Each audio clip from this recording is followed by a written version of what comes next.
Good day, everyone.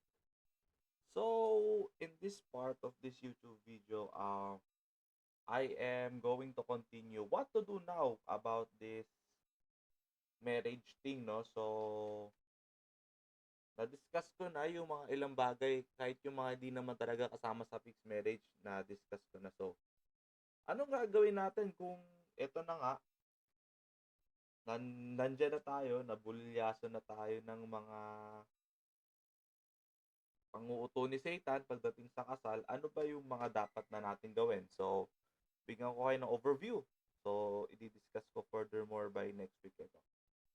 So, let's pray. Father God, nagpapasalamat ako sa araw na ibinigay mo sa amin, Lord.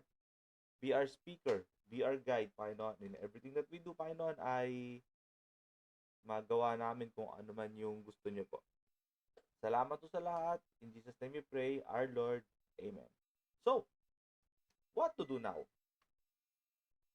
Do you feel you are into this kind of marriage? So, feeling mo ba yung marriage parang hindi talaga itinadhana sa'yo pero anyways nandyan na? Kunwari yung kasal na-realize mo na siguro mga 5 years na, siguro mga 10 years into marriage, na-realize mo ay parang may mali yata sa kasal na 'to. So, or talagang alam mo talaga na pinagkasundo lang kayo. So, what to do now? So, hihiwalayan mo ba 'yan? Yan, pag-usapan natin. So, dapat mo bang hiwalayan yung asawa kung nalaman mo pala na yun pala yung katotohanan sa likod ng mga bagay-bagay. So, anong gagawin natin? Una sa lahat is signs of marriage that is planned by the devil. So, diniscuss ko na sa inyo to. There is no genuine love between the couple. So, ito yung unang senyales na review lang natin, no? Ang love ay talagang nanggagaling sa Diyos. Ang nagbabind sa marriage, hindi yung tao, ang Diyos talaga. So, anong gagawin na natin? So, ito na nga. Wala talagang totoong pag-ibig sa mga kasal na hindi naman talaga ang Diyos ang may basbas. Pwede yung pastor basbasan yung kasal pero not necessarily it is from God. So, okay. Paano naman yung mga Christian families na nagtatrive na sa relationships na hindi naman talaga plano ng Diyos? Ganito lang yan. Kung plano ng Diyos yan, magta-thrive yan. Kung binagdasal ang tao na ito talaga, sinunod naman nila yung gusto ng Diyos. So, it will succeed eventually. So, hindi ko talaga nakita na halos wala akong nakitang relationships na bounded by God na hindi nagtagumpay sa buhay sa kanilang relationship. I have never seen one na hindi nag-succeed. Most of the marriage that was not successful is not really anointed by the Lord. That's it. Bakit si lalaki naghahanap ng ibang babae? Bakit si babae naghahanap ng ibang lalaki? Bakit kaya? Kasi daw, ang katwiran, meron daw hindi nagustuhan yung isa, merong nagustuhan naman sa ibang babae na hindi nakita sa asawa, ganon. So, individual difference is just a foreshadowing of the absence of God's anointing. Ulitin ko when individual differences rule over the marriage, it is an indication that the marriage is not planned by the Lord or it is not anointed by the Lord. Kasi if it is by the Lord, the man and the woman will both put God first over their personal interest.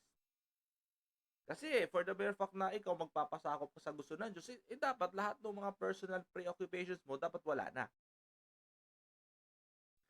Kasi you are no longer slaves of this world, but you are rather a slave of God. That is written in Romans 6.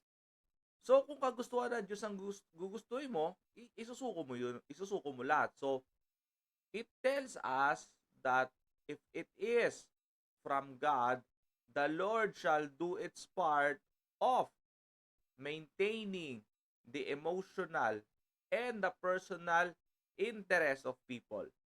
The Lord shall manage it. The Lord shall bring people. Sabi nga sa Proverbs, no? The people will decide what He wants, but the Lord will guide His steps. That's written in Proverbs 16. All of the things are right in human's perspective, but the Lord will test the spirit. See? Lahat naman sa tingin ng tao tama. Pero ang Diyos ang magsusulit sa kanilang intentions. See? The Lord will guide the steps. Kita mo na, magkakaroon ng individual differences, but this time the Lord shall guide what the person wants. See? There is no genuine love because it is not from the Lord. It is not anointed by the Lord. Kaya nga, ayaw na ayaw ni Lord nung live-in. Baka akala nyo, di alam ng Diyos, ha? Baka may mga ilan kasi mga sabi siguro. Wala naman sa Bible yung live-in. Sabi ni Lord, utang na loob. Parang hindi ko alam. Parang wala akong alam. Yung mga taong kinulong na yung Diyos sa Bible, nako, wala yun. Olats yung mga ganong Christians. Nagkakatwiran nyo. Sige. Saan sa Bible yan? Sige. Yung live-in hindi okay, pero tanongin kita, saan sa Bible yung live-in? Ganon? Sige. Eto, dagdagan pa natin. Yung porn. Saan sa Bible yung porn?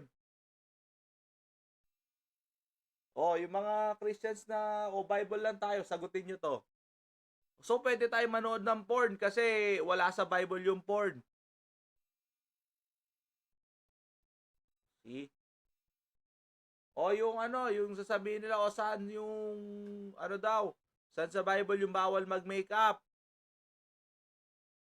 Yan, kinakatwiran nung iba. Saan sa Bible yung makeup? Sige. Gawin natin ng analogy. Sige, yung manood ng porn, wala rin sa Bible. Pwede. See?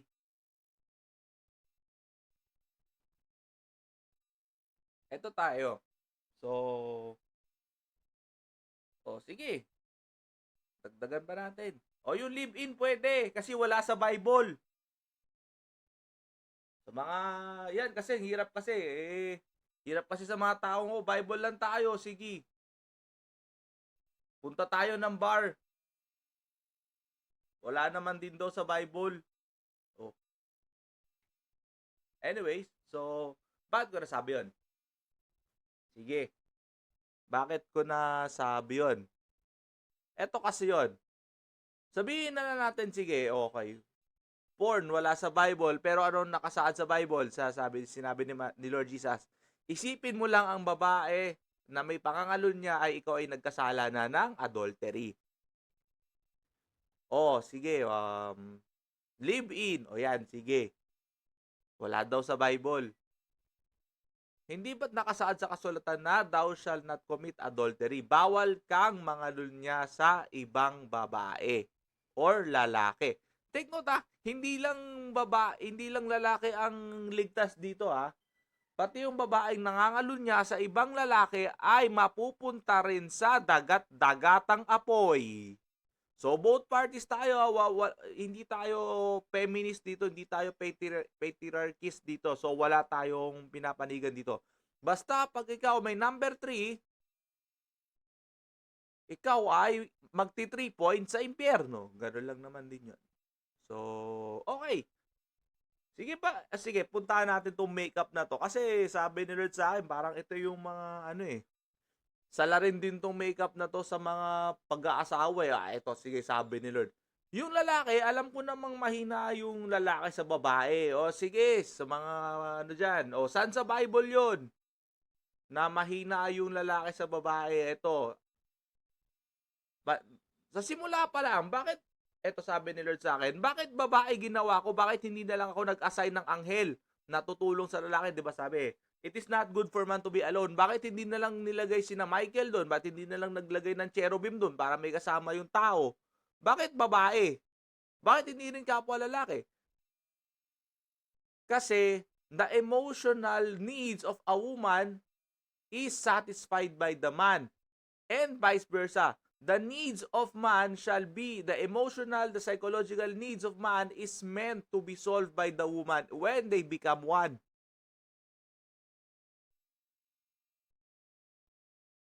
Bakit hindi na lang anghel? Because human flesh shall fulfill the need of a human flesh, not a spirit. Because humans are meant to be above angels, because humans are the only ones that is created according to the image of God. Si Michael hindi, si Lucifer hindi, kaya nga gustong magsanib-sanib sa tao, kagaya ng diniscuss ko sa inyo dati, kasi gusto nila sila rin maging tao rin, maramdaman nila na tao sila. Kaya nga sila nagpapakana ng mga ganyang marriage, kasi para mga anak yung mga tao na mga taong gagamitin din nila.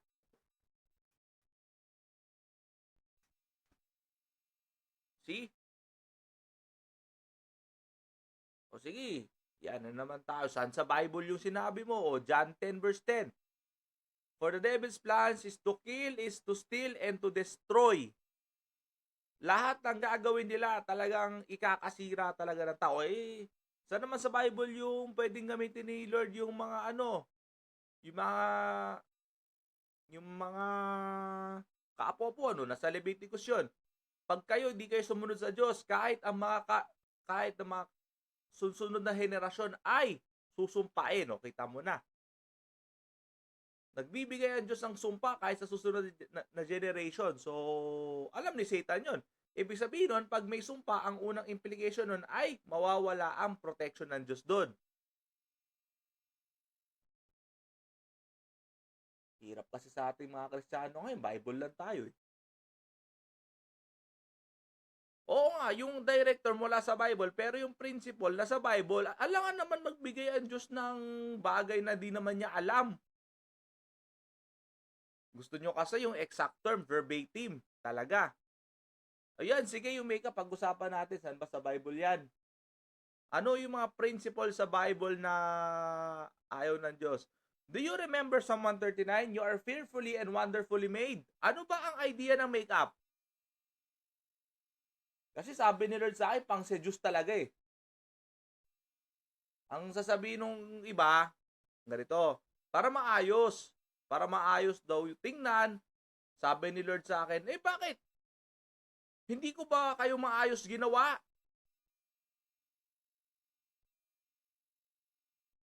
Sa mga mahilig mag-makeup na makapal dyan, sabi na Lord sa akin, bakit hindi ko ba kayo nilikha ng talagang may plano ako na maging maayos?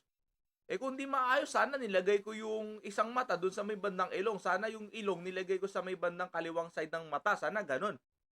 Sana yung bibig nilagay ko sa likod, sa may batok, para mahirapan kayong kumain. Sana ganun. Di pala maayos eh. Sana yung tenga nilagay ko sa may tiyan.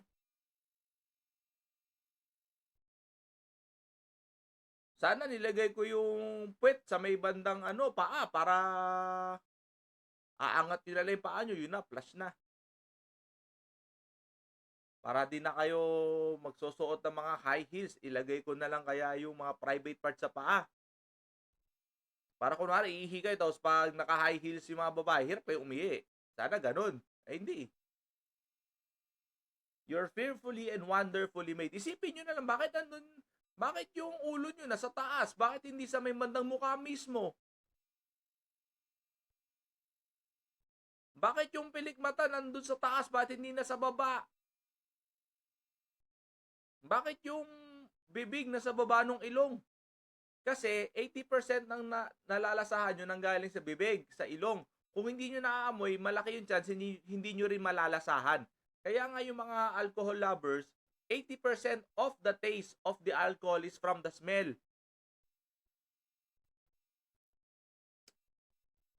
Kaya yung bibig, nasa ibaba ng ilong kasi yung ilong yung magde-decide na magpe-preoccupy. Ito matamis to. Although may taste buds, pero the one that will dictate the taste is the smell.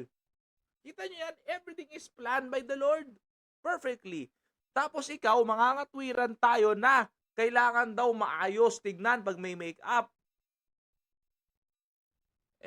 Karamihan daw sa nagme-makeup na makapal, sunog na yung mukha eh. Sunog na yung balat sa mukha eh.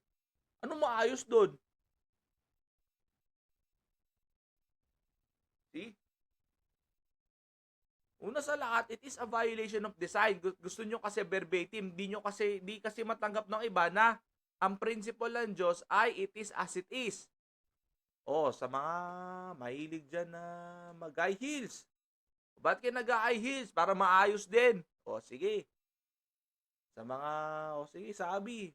Sa mga sabi, saan sa Bible bawal mag-high heels? Sige, talagang sunod-sunurin na natin. Yan, sa mga, kasi, pag sinabing, gusto kasing tumangkad, sabi nerd. Gusto daw parang European standards daw. Hindi ka naman European eh. Kunwari, you are from the ASEAN. I am from the ASEAN. Ang ASEAN, it is not really meant to be tall, sabi ni Lord. Hindi talagang matatangkad average. May mga matatangkad naman. Sabi ni Lord, meron naman. Pero on average, hindi talaga matangkad ang mga nasa ASEAN. Hindi lang it's not just Filipinos. It's also implied to the rest of the ASEAN countries like Indonesia, may Indonesia, Thailand, Cambodia, Vietnam, and welcome to the new country of Timor-Leste. So, magkakaroon tayo na separate report dyan. So yun. Balik tayo sa pag-aasawa. Genuine love or genuine acceptance of who you are will only come when we appreciate the creation of the Lord. Kung hindi mo ma-appreciate, GG. GG talaga.